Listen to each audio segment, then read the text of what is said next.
today I'm going to talk about one problem which is central to all the others, but one problem I think in the end will have a scientific solution.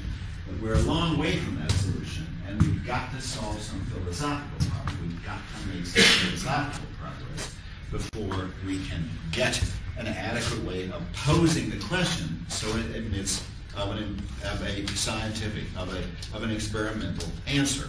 And that question concerns consciousness.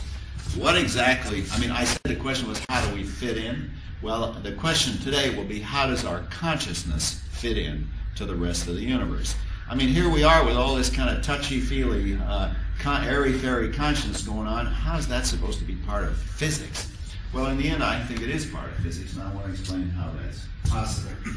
Okay, so here we go. Now, the first thing we got to do is give at least a working definition of consciousness. Now, it's often said, well, consciousness is really hard to define. But if it's just a matter of giving a common sense definition that will pick out the target of the investigation, I don't think it is hard to define. I think it's rather easy to give a common sense definition. The scientific definition that comes at the end of the investigation, we're nowhere near being able to give that. But it's important to identify the target so we know what we're talking about. Now, I'm going to define consciousness as those states of feeling or sentience or awareness that begin in the morning when you wake up from a dreamless sleep, and they go on all day until you fall asleep again, get knocked over the head, die, or otherwise, as we would say, become unconscious. And on this definition, dreams are a form of consciousness, so of course in many ways they're quite different from normal waking consciousness. Now, those of you who study a lot of philosophy will recognize already that that definition is partly tendentious, because self-consciousness is not required for consciousness on my definition. See, Kant thought all consciousness has to contain self-consciousness. I think that's a rather special kind, and humans have it, and maybe some animals. But my dog Gilbert, by the way, you'll hear more about Gilbert in these lectures, because he's the only laboratory I've got in non-human consciousness. I know animal ethologists are always furious that philosophers talk about their household pets instead of going to the library and looking up all the serious work that has been done on ethology. Well, I plead guilty, but I'm very confident about Gilbert, and I'm not sure I believe the stuff they tell me about teaching chimpanzees language. Okay. Now, Gilbert clearly has consciousness, but I don't think he has self-consciousness. I don't think he sits there thinking, am I really feeling the kind of feelings I ought to have? That's a typical form of self-consciousness. Okay, now that's our definition. Now let's identify some features that we want to explain. Well, the first feature is that consciousness is always qualitative. There's always some qualitative feel to any particular conscious state. And you can think of the difference between drinking water and listening to Beethoven's Ninth Symphony. They're just a different qualitative feel. Or for that matter, the difference between drinking water and drinking beer. Different qualitative feel altogether. All right, now the second feature, and this really follows from the first, is that all conscious states are subjective in the sense that they only exist when they're experienced by a human or an animal subject. And I can't tell you how much trouble that fact has led to. A lot of scientists have the following bad syllogism. Consciousness is subjective. Science is objective. Therefore, there can be no science of consciousness. I love that kind of fallacy because it's easy to identify. It's got a name. It's called the fallacy of ambiguity. And it's important that we get clear about that because the notion of objective and subjective are figure large in our intellectual culture, but they're systematically ambiguous between an epistemic sense and an ontological sense, between a sense having to do with knowledge and a sense having to do with modes of existence. In the epistemic sense, I give you an example. Rembrandt was born in 1606. That is epistemically objective. We can settle that as a matter of objective fact. But Rembrandt was a better painter than Rubens. Well, I think that's true, but I grant you that it is, as they say, subjective. That's the epistemic sense. Can the question be settled as a matter of objective fact without figuring in the feelings and attitudes of the participants in the discussion. But in addition to that sense, there's an ontological sense having to do with modes of existence. And consciousness has a subjective mode of existence, and it only exists as experienced by a human or animal subject. So pains, tickles, and itches are ontologically subjective, whereas mountains, molecules, and tectonic plates are ontologically objective. Now, what's the point of that? Well, here's the bottom line of this part of the discussion. The fact that a domain is ontologically subjective does not prevent us from getting an epistemically objective science of that domain. I often hear people tell me, well, you couldn't have a science of consciousness. Go to your university bookstore and pick up the textbooks on neurology. These doctors, mostly they're dumb textbooks. They're designed for medical students, and they're trying to get them over the early hurdles. They're not heavy-duty neuroscience books. But they are designed to help doctors cure people who are actually suffering. So there isn't any question that we can have an objective science of a domain that is ontologically subjective, and I'll get to some of those issues later. Okay, we got two features of consciousness so far. It's qualitative and it's subjective. Now, a third feature I think is neglected in a lot of discussions, but I want to emphasize it. All of your conscious experiences only come to you as part of a unified conscious field. So I don't just hear the sound of my voice and feel the shirt around my neck and the taste of the water, but I have all of those as part of a single conscious state, as part of a single big conscious field. Okay, I used to think those three were independent, that you had qualitativeness, subjectivity, and unity, but on reflection, it seems to me each implies the next. You can't have a qualitative state, in my sense, without it being subjective. And qualitative subjectivity imply unity. And you see that if you try to imagine your present consciousness broken into 15 pieces. You don't have one consciousness that's in 15 parts. Rather, what you got are 15 separate zones of consciousness, 15 different conscious fields. Okay, those are three features. Now, I could spend the whole lecture just listing features, but there's one other one that's going to be important for our discussion, and that's this. Consciousness functions causally. It actually functions causally in our behavior, and it does that because it has this remarkable property that I'm going to talk about later, called intentionality. Most of our conscious states, not all of them, but a large percentage of our conscious states are about something. They represent objects and states of affairs in the world, and that feature by which our conscious states enable us to act on the world and represent the world to ourselves has this unfortunate technical name, or at least that's unfortunate for English speakers, because it seems to imply a special connection with intending, and that is intentionality. And by intentionality, I just mean that feature by which conscious states are directed at or about or of or represent objects and states of affairs. Okay, we got a definition, we got some features. Now, the way I work, and I recommend it though, there are other ways of working, is first of all, list the stuff you think you know. And now maybe you're going to have to give up some of it later on, but at least you ought to know where you start from. So I'm going to list the features, the facts about consciousness that I think I know, given the various features that I've identified. Okay, the first fact is that consciousness is real and irreducible. You can't get rid of it. In a way that you can get rid of sunsets and rainbows by showing that they are illusions, or in the sense in which you can show that the solidity of the table can be reduced to the behavior of the molecules that compose the table, or the water in this glass can be reduced to the molecules that compose it. And that's, in those senses of reduction, you cannot reduce or eliminate consciousness. Well, why not? If we can show that rainbows are an illusion, there isn't really an arch in the sky. It's an illusion created by the refraction of light through water vapor.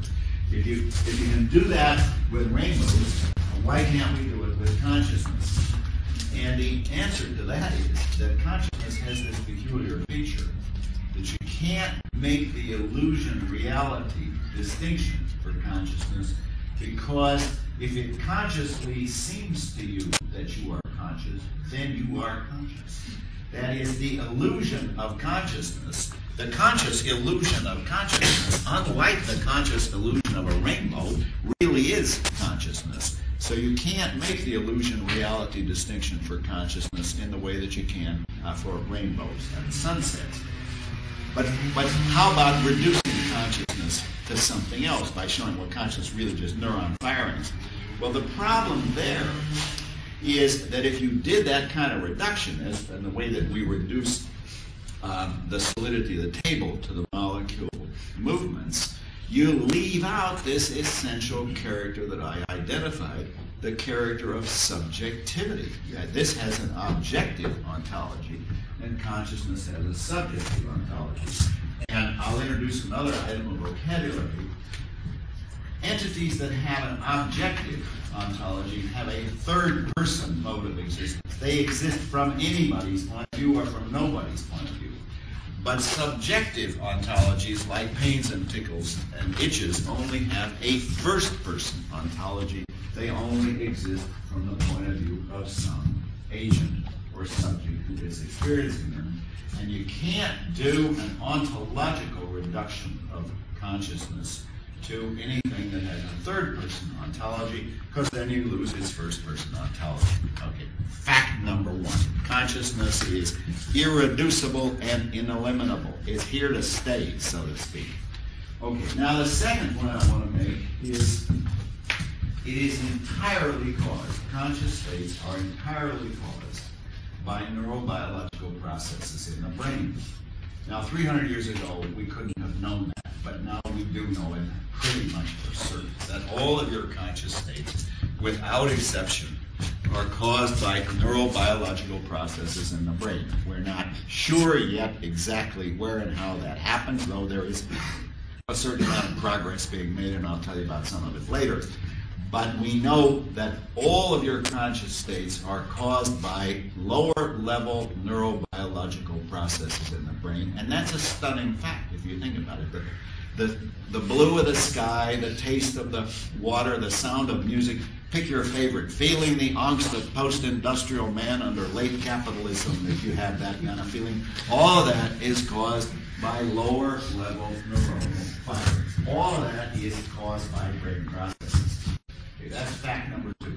Now, fact number three, where is all this stuff going on? And the answer is it's going on in the brain, but at a higher level than that of any particular neuron or synapse. And I put this point sometimes by saying consciousness is caused by neurobiological processes. That's point two. And it's realized in neurobiological structures. It is a higher level or system feature of the brain at a higher level than that of the neuron and the synapse. You can't pick out a single neuron or synapse and say, this one is thinking about your grandmother. There's no grandmother neuron, but the whole damn system, we don't know how much of it is required, is necessary and sufficient for thinking about your grandmother or anything else. Now, it's an interesting question. How big a brain do you have to be conscious? There are some scary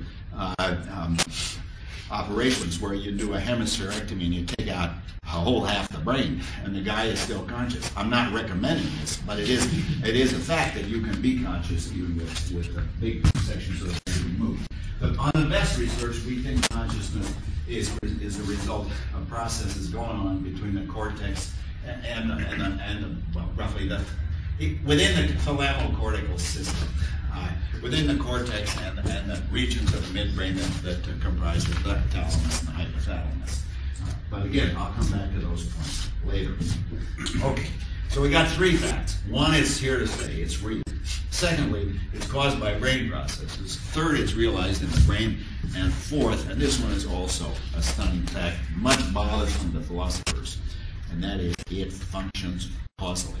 Here's this subjective, qualitative stuff in my brain. How can it make things happen in the real world? Well, just watch. I decide to raise my arm, and the damn thing goes up. I made a conscious decision to raise my arm, and watch what happens. Notice an important fact.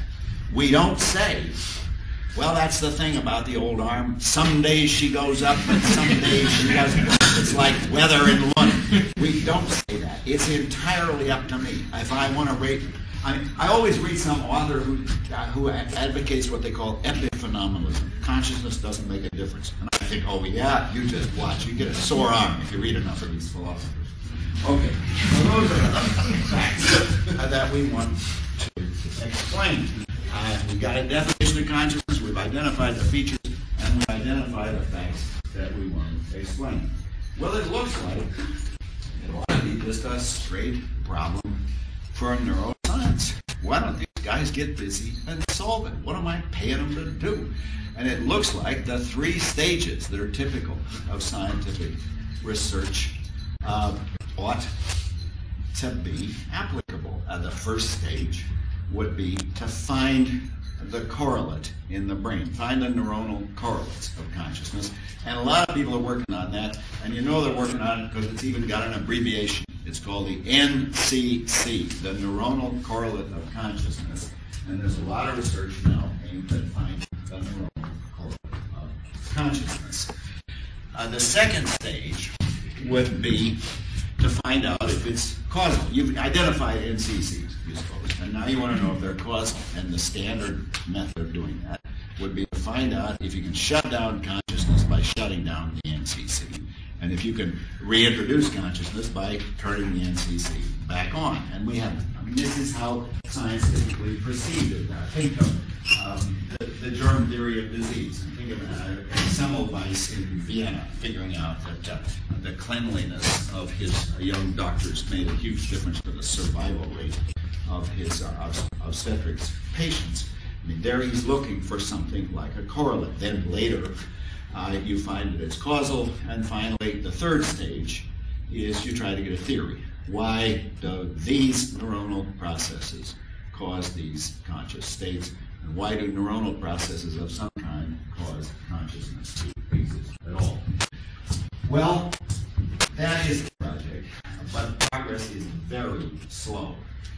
And a lot of very good scientists thought it was going to be easier than it was. Francis Crick, who was, I thought, one of the most intelligent people I ever knew, once told me that he thought consciousness is a lot harder than DNA.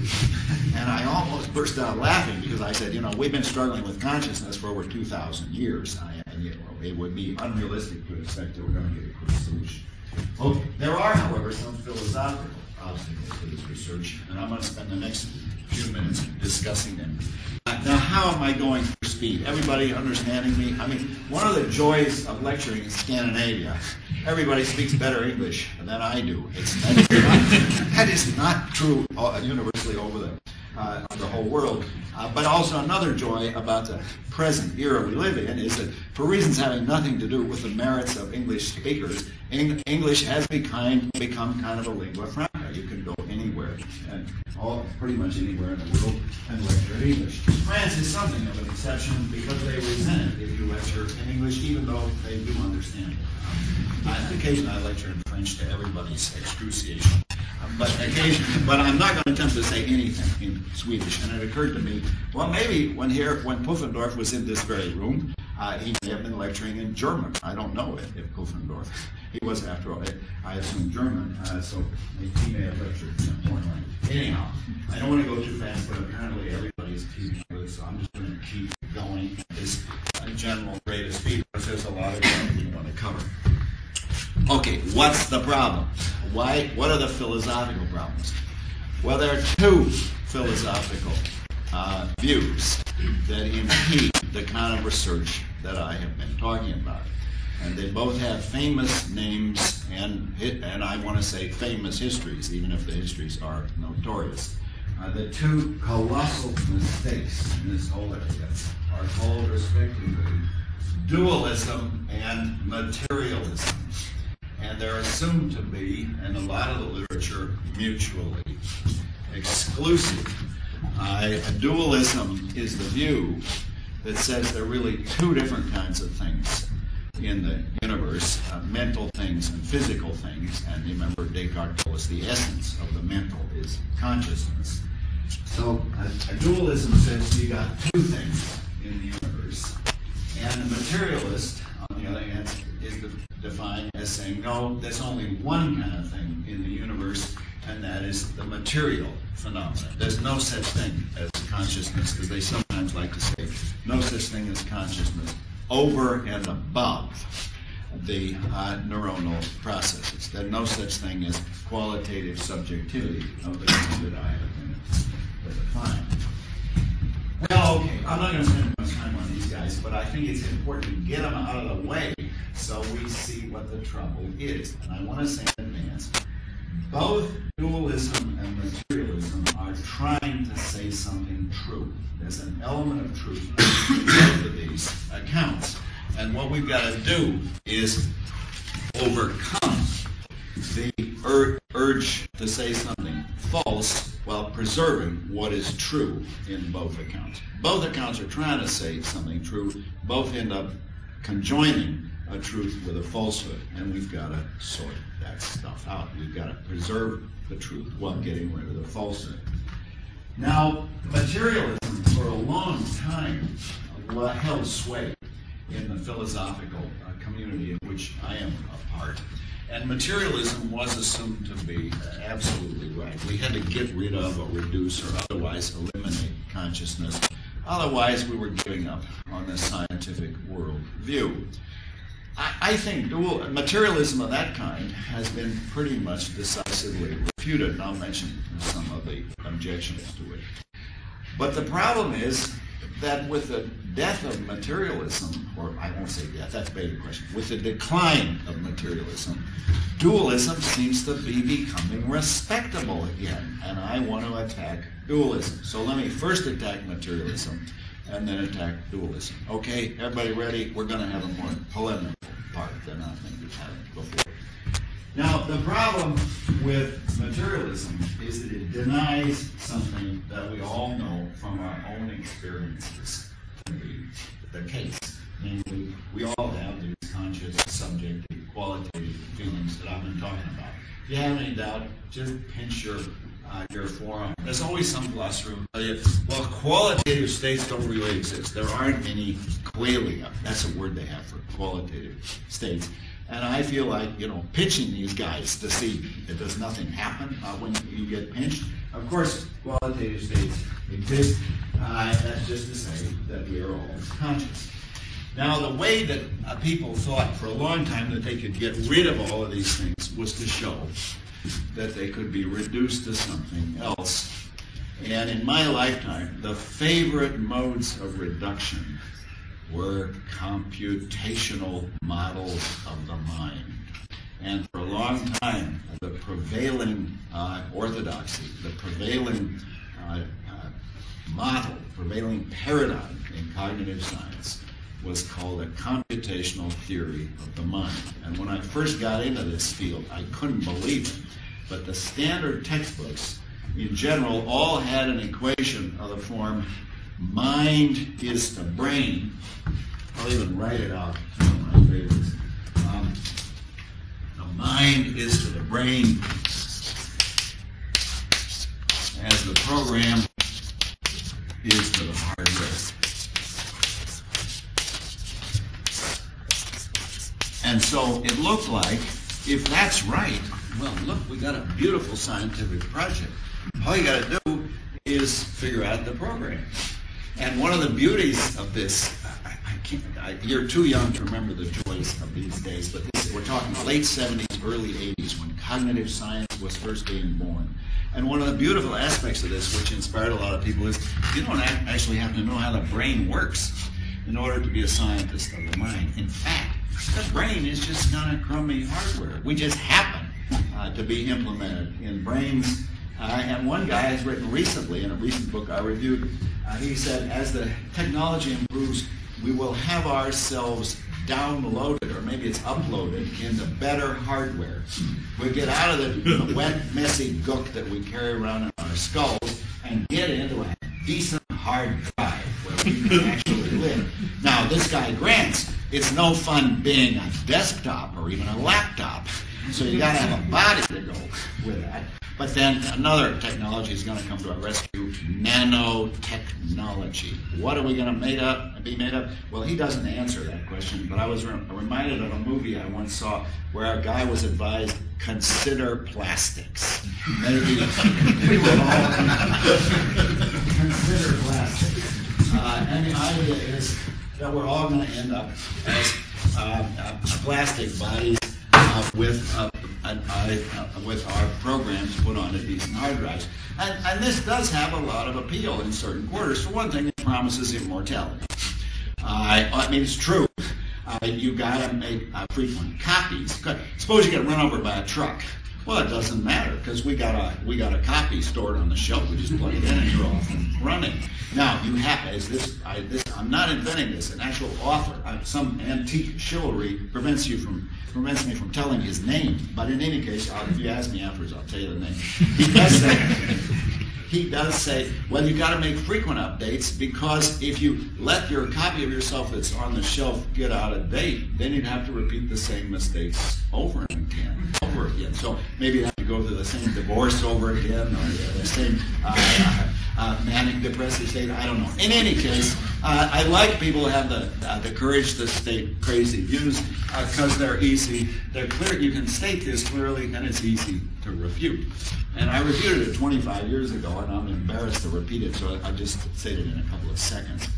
It couldn't be the case that the program is equivalent to the mind, because the program, and it's part of the beauty of the program, is defined purely formally or syntactically in terms of the manipulation of symbols. These are usually thought of binary symbols, the famous zeros and ones, but any symbols will do, provided only that you can state the algorithm precisely in terms of symbolic operations. And any hardware will do, provided only that it is stable enough and rich enough to carry the program.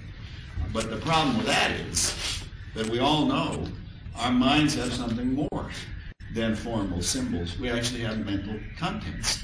And I argued that for a long time ago by arguing that, look, give me a cognitive task I don't know how to perform. Say, in my case, I don't know how to understand Chinese. I can't speak Chinese. And lock me in a room whereby I can look up in the program what I'm supposed to do. They hand in questions in Chinese, and I give back answers in Chinese. After a while, my answers to the questions will become indistinguishable from a native speaker of Chinese, assuming that programmers know how to write the programs, and I carry out the steps necessary. But all the same, though my behavior is exactly equivalent to that of a Chinese speaker, all the same, I don't understand a word of Chinese, and this is the point. If I don't understand Chinese on the basis of implementing the computer program for understanding Chinese, then neither does any other digital computer solely on that basis, because no computer has anything that I don't have. All it's got is a program and a mechanism for running the steps of the program. Anyway, I won't spend any time on that, but I want to mention it in passing. It came to be called the Chinese room argument. And I can't tell you the amount of strange answers that it provoked. And to this day, I still get email. Dear Professor Searle, I'm writing a paper refuting your Chinese room, and I have a neat argument, and this is from somebody in Iowa State. But one of my favorites was this. One guy said, look, suppose we asked you in Chinese, do you understand Chinese? And suppose you answered yes. Well, are you a liar or not? Well, okay, I was underwhelmed by that. But let's go through the steps. I get a question in, and here's what it looks like. This will be in a dialect of Chinese some of you may not recognize. I get this question, and I don't know what the hell it means. I don't speak Chinese, but I look up in the program what I'm supposed to do, and it says when you get one of those, give them one that looks like this. It's in the same dialect of Chinese.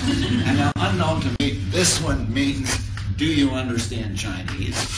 And that one means, why do you ask me such dumb questions? Can't you see I understand Chinese? Well, anyway, the point of this, I'm digressing a bit, but the point of this is to get you to see the form by itself, whether it's Chinese symbols or zeros and ones, doesn't by itself carry any semantics. The syntax of the program is not sufficient for the semantics. Okay, that's enough about the Chinese room. But there is another argument that I think is actually a deeper argument that would receive much less attention, and that's this. It is fundamental to our whole conception of reality and our relation to reality that we make a distinction between those features whose existence is dependent on human attitudes, feelings, behavior, and so on, and those features of reality whose existence is in no way dependent on the intentionality of observers and users. And just to have a shorthand, I call that the distinction between those features that are observer-dependent and those features that are observer-independent. And the features, typical features that are observer-independent are force, mass, and gravitational attraction. Features that are observer-dependent are things like money, property, government, and marriage. And for our project in these Pufendorf lectures, a lot of the stuff we're going to be talking about is epistemically objective, though it is observer-dependent. It's not a feature of the chemistry that these mysterious objects. Americans abroad are always amazed that when you that we can give them what looked to us a strange piece of the paper and they accept it as money. But it's epistemically objective. They don't say, well, maybe you think it's money, but what do we care what you think? It's an objective fact that it's money, but it's an observer-dependent fact. Now here's the question: what about the implemented program? Is its existence observer-dependent or observer-independent? Well, of course, there are a lot of observer-independent processes. When you buy the computer, you buy an extremely complicated electronic circuit, and it costs a lot of money to build it or buy it. But the actual computation does not name a physical feature of the world. It names a feature that we choose to interpret computationally. You do not discover computation in nature. You assign a computational interpretation to features of the natural world. That doesn't say that it's arbitrary, that you can just assign any computation to anything, but it does say that computation does not name a feature of the world in a way that consciousness does name a feature of the world. Consciousness exists in me whether or not anybody thinks so or not. And there are a limited number of computations that are not observer-independent. If I now add 1 plus 1 to get 2, that's going on in my consciousness regardless of what anybody thinks. But except for this very limited area, computation is a matter of interpretation. Watch, I'll show you, I'll demonstrate a computer that will compute quite an interesting algorithm. This thing just computed and got out of hand the way computers do. Thank you. This just computed the function s equals 1/2 gt squared. And indeed, we could even have used it if we had accurate measuring devices for figuring out the height at which it fell. But that computation, in addition to the sheer physics, that computation is entirely relative to us. And if this thing is a computer, it happened to be an analog, but analog and digital, it doesn't matter. You can simulate an analog to any degree of accuracy you like on a digital computer. If this is a computer, then anything is a computer.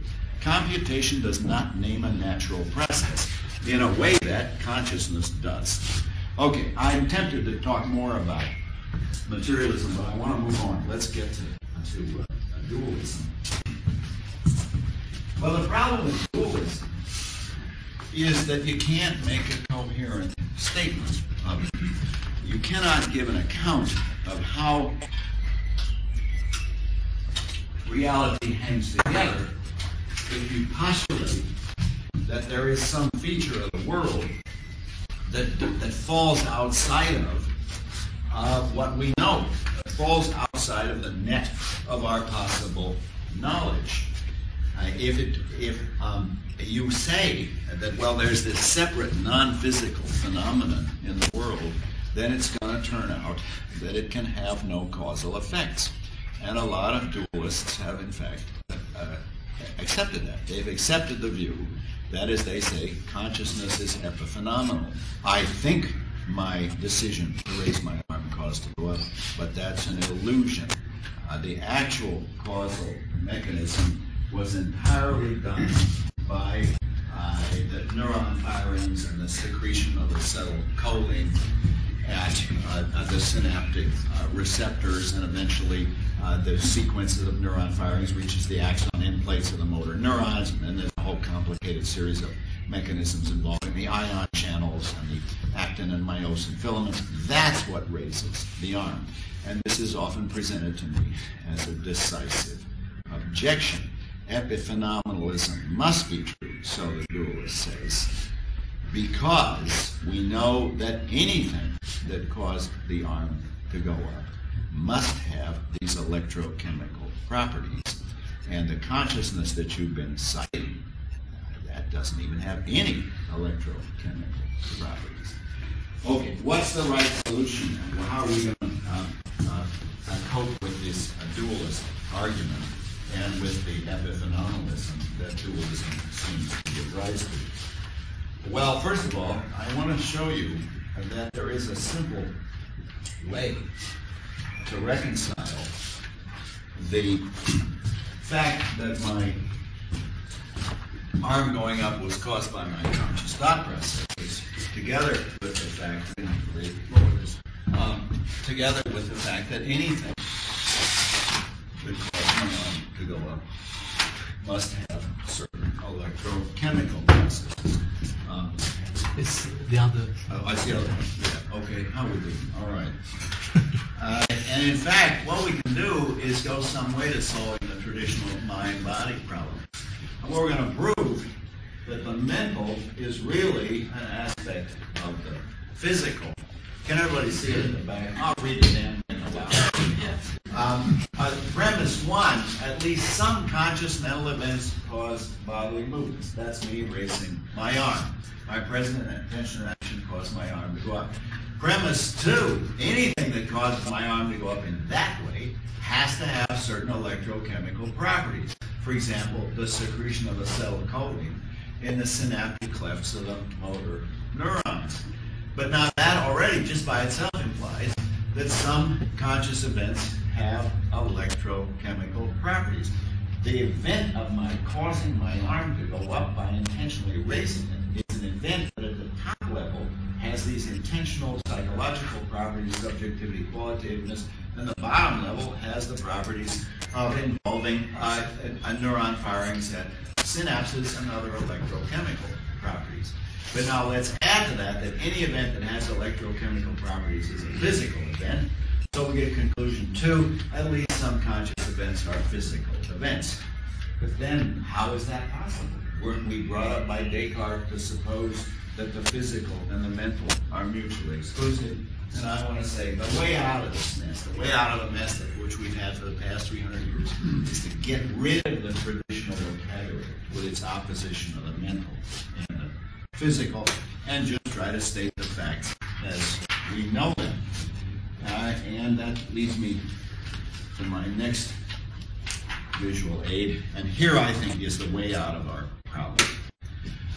The way out of the problem that we've been having is to look at the assumption. See, this is often the case in philosophy. It's a good idea to go back. You can't see it, I'll read the whole. I'll read the whole damn thing. Okay, it's just for me. I feel more secure.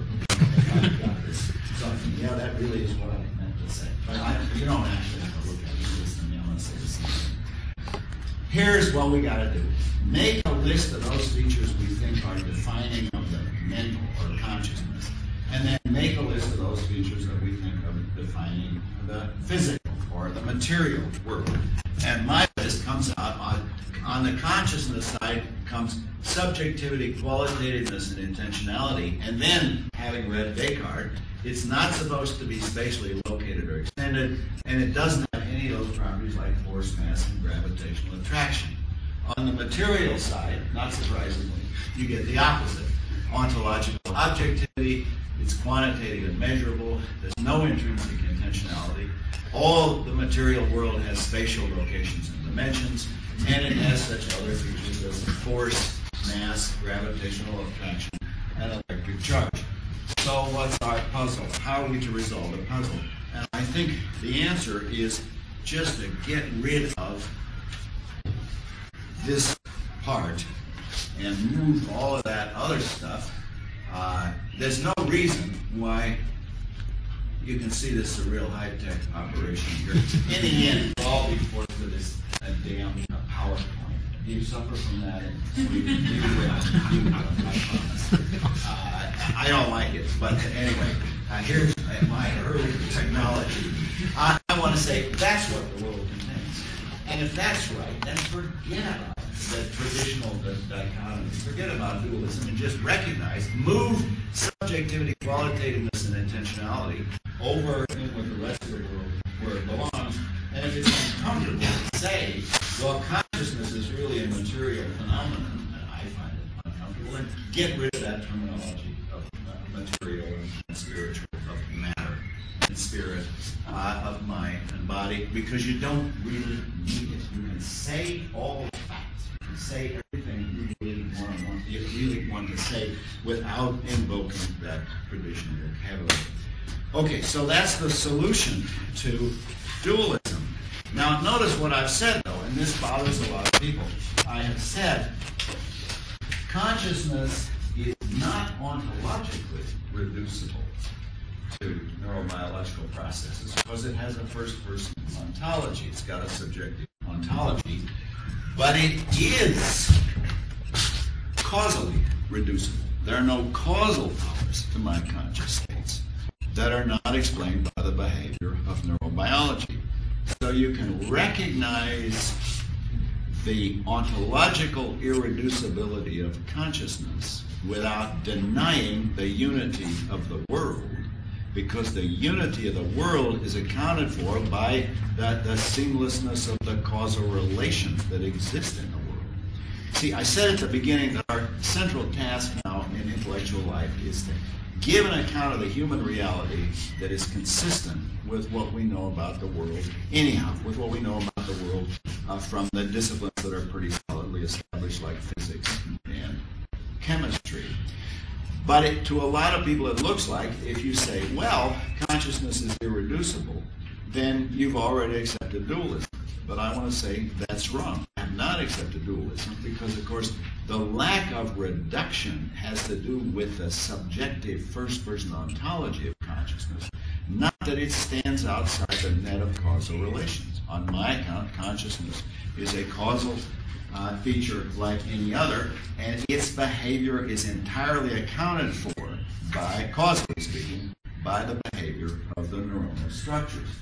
Now, there are two ways of avoiding facing that issue, and one I think is kind of philosophical. I won't say bad faith, but it's a kind of philosophical giving up, and that's dualism, where you say, well, we're just going to have to say there are two universes. We live in two different worlds. And recently, an even more, I think, dreadful view has come up that says we live in three different worlds. This was, one of the grandfathers of this was Gottlob Frege, one of the great philosophers of the past couple of hundred years. He said there are three different worlds that we live in. His name for the third world was unfortunate. It was Dritter Reich. But you can't blame him for what happened. And that has been picked up by a whole lot of contemporary philosophers, by Karl Popper and by some neurobiologists, Sir John Eccles, and it's been picked up by the Oxford mathematician Penrose. And all of these people, we don't have a name for these people, but Eccles says we should call them trialists, as an extension of dualists. And I admit they are a trial. But I think it is giving up on philosophy to just say, Habermas also has become a partisan of this. He says we live in three different worlds. I think that's giving up. We have to give an account that shows how we live in one world, that world is a unified world, and that we can count for all existent phenomena within it. Okay, now, how much time do I get? Oh gosh, I don't have an awful lot of time. We're going to quit at 5, definitely. Can I go for another 10 minutes or so before? I think so. Okay, all right. Well, let's just keep going. When they shut me up, they'll shut me up. Let's just keep going. Okay, now why would anybody believe dualism in this day and age? And they have an argument, and the argument appeals to a lot of people. So I want to tell you what the argument is and what the answer to it is. There's a weaker version of the argument that I think is okay, and in fact I've used it myself. So I must think it's okay. It's called the zombie argument. And the way the argument goes is this. Materialist reductions can't be right because you could always imagine as a thought experiment that there was a being that behaved exactly like me, that whose physical appearance was exactly like mine, and who went through all of my behavior, but who was totally unconscious, who was a zombie. Zombie is a technical word that philosophers use. It had nothing to do with Hollywood zombies. I don't know what their life is like, but the philosopher zombie behaves like a human being but has no consciousness, whatever. So the zombie argument, I think, refutes behaviorism. You could have a machine that behaved exactly like me, but was totally unconscious. But now there's an extension to that argument that I think is illegitimate. And that extension goes as follows. You could have not just a single zombie, but you could, so to speak, have a zombie universe. You could imagine a universe that is exactly like ours, down to the last subatomic particle, as philosophers like to say. Down to the last subatomic particle, the universe is exactly like ours, but there's no consciousness in it at all. It is a zombie universe. But now what that shows, if that's even possible, is that consciousness is a separate feature from the rest of the universe, because you can prize it off from the rest of the universe. And those of you who remember Descartes will see this as kind of the mirror image of Descartes' argument, that I could not be identical with my body because I could imagine my life going on without my body, but I can't imagine my life going on without my soul, without the cogito. And now these guys are saying you can imagine the whole universe going on without any mental life at all, but that shows that the consciousness is something that is added to the universe. And they like to put this with a parable about God. Now, when these philosophers talk about God, believe me, this is not a form of prayer. It's a thought experiment. The ones I know are atheists. So when I say so-and-so thinks God had to do such and such, that's not a religious claim. But the idea goes as follows. When God created the universe, first he had to create all the physical particles. Then he had to create the laws that determine the behavior of the physical particles. And finally, after he's done all that, he still has to add consciousness. Maybe he has to add some extra laws to get consciousness, but consciousness is an add-on. It doesn't come with the creation of the rest of the universe. That, I think, is the argument that people find most appealing for dualism. But I think it's wrong, and this is an important factual point. And my physics is wrong, and these guys have got a better argument than I think, but I think they have the physics wrong, and that's this. They think of physical particles as something that exists independently of the laws.